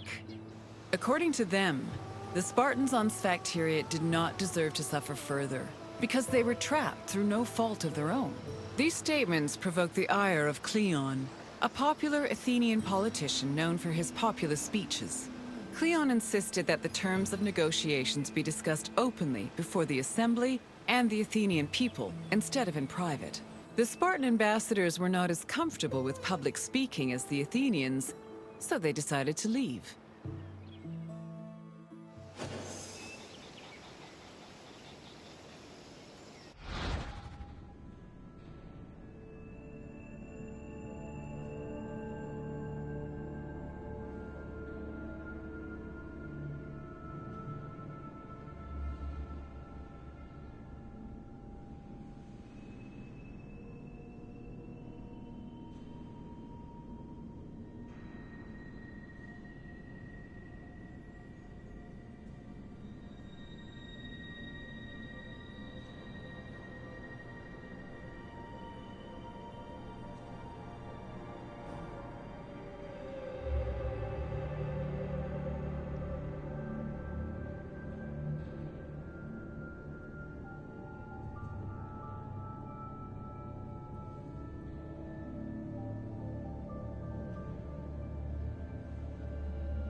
Following the failed attempts of the Spartan ambassadors, hostilities resumed. Back in Athens, Cleon took matters into his own hands. After being elected general, or strategos, he left to join the ongoing battle, accompanied by javelin-armed infantry and archers. With renewed strength and numbers, the Athenians landed on Sphacteria and engaged their enemy. The battle was hard fought, but they eventually managed to surround the remaining Spartans. It was then that Cleon invited the Spartans to surrender, as he hoped to return to Athens with prisoners. The Spartans were exhausted after spending 72 days on the island, so they accepted Cleon's offer and laid down their arms. A Spartan capitulation had previously been unheard of, and the news of their surrender echoed throughout Greece like thunder.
The Spartans' capitulation completely changed the course of the Peloponnesian War. Athens used their new prisoners of war as leverage and threatened to execute them if Sparta ever returned to pillage their lands. This gave the Athenians the freedom to conduct their own raids, which were aided further by their eventual seizing of the island of Kythera. Sparta tried to negotiate for peace, but were unsuccessful. Cleon, meanwhile, was emboldened by his victory and continued to gain popularity with the Athenian people. Popularity that translated to power.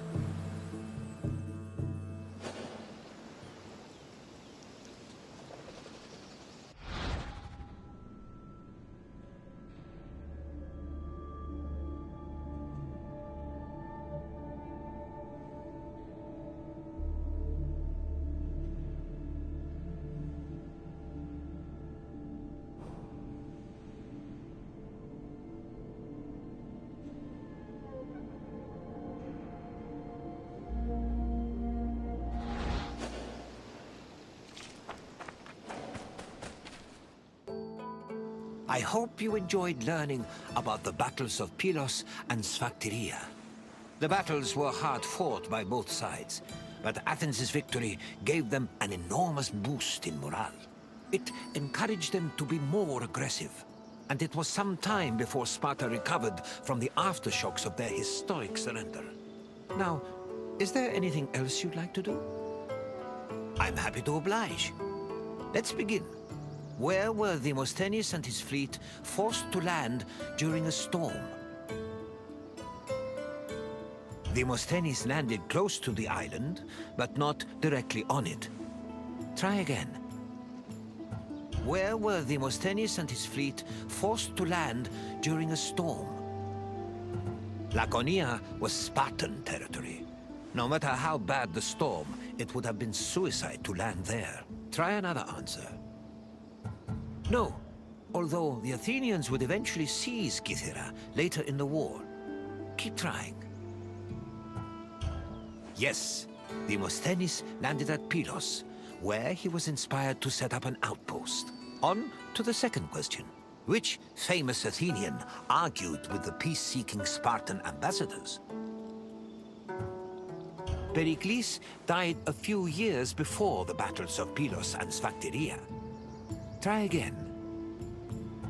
Which famous Athenian argued with the peace-seeking Spartan ambassadors? Socrates was a philosopher, not a career politician. Although, he probably would have told you there's little difference between the two. Correct. Cleon demanded the terms of the peace be discussed in front of the Athenian assembly, which greatly dissuaded the ambassadors. One last question. Which Spartan general rammed Pylos with his ship? Aeacus was the Spartan king who gathered his forces after hearing of the Athenian presence on Pylos. Try another answer. Leonidas was a Spartan king who died 55 years before the Battle of Pylos. Try again. Which Spartan general rammed Pylos with his ship? Thucydides was an Athenian historian and general. Keep trying. Correct. Brasidas ordered his ship to ram the rocks and lost his shield in the process. You've passed the test. Well done, traveler. I'm happy to oblige. Let's begin. Where were Demosthenes and his fleet forced to land during a storm? Yes, Demosthenes landed at Pylos, where he was inspired to set up an outpost. On to the second question. Which famous Athenian argued with the peace-seeking Spartan ambassadors? Demosthenes was too busy fighting Sparta's men in Pylos to argue with their ambassadors. Keep trying. Correct. Cleon demanded the terms of the peace be discussed in front of the Athenian assembly, which greatly dissuaded the ambassadors. One last question. Which Spartan general rammed Pylos with his ship? Correct.